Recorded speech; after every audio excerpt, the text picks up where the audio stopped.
Encre l'histoire. Plume et voix, Alban de Maigret.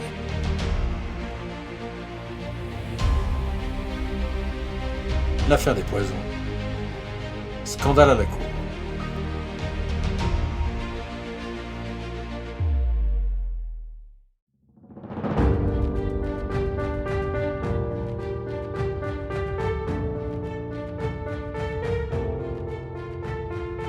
Tout commence en 772 à la mort du chevalier Gaudin de Sainte-Croix, officier de cavalerie de son état, et de la découverte dans ses appartements d'une cassette rouge portant une mention intrigante.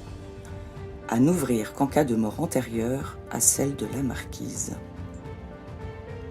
La marquise, c'est Marie-Madeleine de Brinvilliers, et certaines lettres du mystérieux coffre prouvent sa relation adultérine avec Feu l'officier. D'autres lettres attestent de la mort par empoisonnement de Dreux d'Aubray, conseiller d'État, de ses deux fils, qui ne sont autres que le père et les frères de cette dernière. Au milieu des lettres, l'on trouve des fioles remplies d'une décoction à base d'arsenic, connue sous le nom de poudre de succession.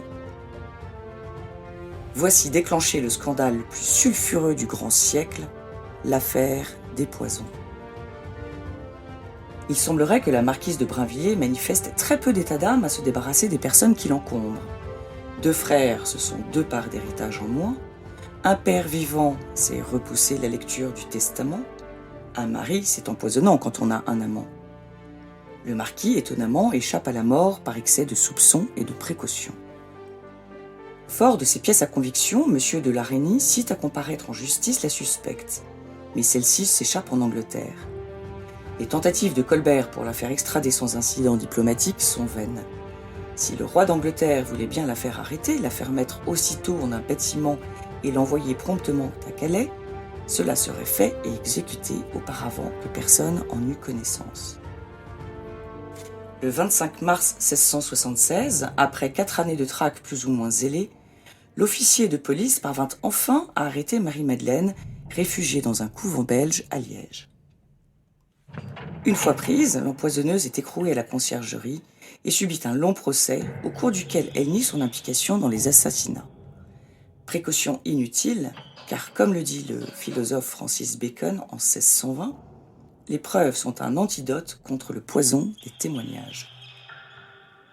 La marquise, dans ces derniers jours, semble avoir été animée d'une piété et d'un repentir tel que le confesseur qu'on lui a attribué, l'abbé Edme Pierrot, la décrit comme une sainte, tandis que ses défenseurs justifient les crimes de l'empoisonneuse par un drame qu'elle a subi à l'âge de 7 ans. Le glas de la peine suprême ayant sonné, Marie-Madeleine s'adonne aux aveux, supplie les gens de la conciergerie de prier pour elle et son mari de veiller sur leurs enfants. 2 extraits de lettres de Madame de Sévigné à Madame de Grignan, sa fille, nous relatent cette journée du 17 juillet 1676. À 6 heures, on l'a menée, nue en chemise et la corde au cou, à Notre-Dame, faire l'amende honorable. Puis on l'a décapitée et son corps a été brûlé. La Brinvilliers est en l'air, son pauvre petit corps a été jeté, après l'exécution, dans un fort grand feu, et ses cendres au vent, de sorte que nous la respirons. Mais l'affaire ne fait que commencer. La marquise ayant affirmé qu'il y avait, je cite, « beaucoup de personnes engagées dans ce misérable commerce de poison et des personnes de condition », Louis XIV ordonne à son fin limier la Reynie de découvrir tout ce qui se passe dans la suite de l'affaire de la dame de Brinvilliers. Les pénitenciers de Notre-Dame affirment recevoir grand nombre de confessions révélant des empoisonnements. La cour s'adonnerait-elle aux sorcelleries, bouillons toxiques, filtres en tout genre, envoûtements et autres messes noires? Ceci pourrait-il expliquer les morts sibyllines d'Henriette d'Angleterre, belle-sœur du roi Soleil, du comte de Soissons ou duc de Lionne, secrétaire d'État? Les empoisonneuses régenteraient-elles Paris? L'investigation conduit le policier du roi à une certaine Marie Bosse qui fournit des poudres de succession aux épouses des membres du Parlement. Cette dernière fait remonter la filière à Catherine des Haies, épouse Monvoisin, dite la Voisin, fournisseur principal des empoisonneuses de Paris, qui, en plus de fabriquer du poison, prédit la bonne aventure, tire les cartes et pratique des avortements. Aux grands mots, les grands remèdes. La Chambre ardente, tribunal d'exception constitué pour mener la chasse aux sorcières, tient sa première réunion en avril 1679. Des noms tombent, et pas des moindres. Chaque arrestation en amène d'autres. Les langues se dénouent, chacun crache son venin dans un climat empesté de délation. Les crimes les plus atroces sont révélés. L'atmosphère est délétère. Les comtesses de Polignac, de Soissons, du Roure, de Gramont, la maréchale de la Ferté, Jean Racine, mesdames de Vivonne, de la Motte, la nièce de Mazarin, duchesse de Bouillon, toxique, et bien d'autres encore sont cités. La Voisin est brûlée vive en place de Grève le 22 février 1680. À 5 heures, on la lia, et avec une torche à la main, elle parut dans le tombereau, habillée de blanc. C'est une sorte d'habit pour être brûlée. Elle était fort rouge et on voyait qu'elle repoussait le confesseur et le crucifix avec violence.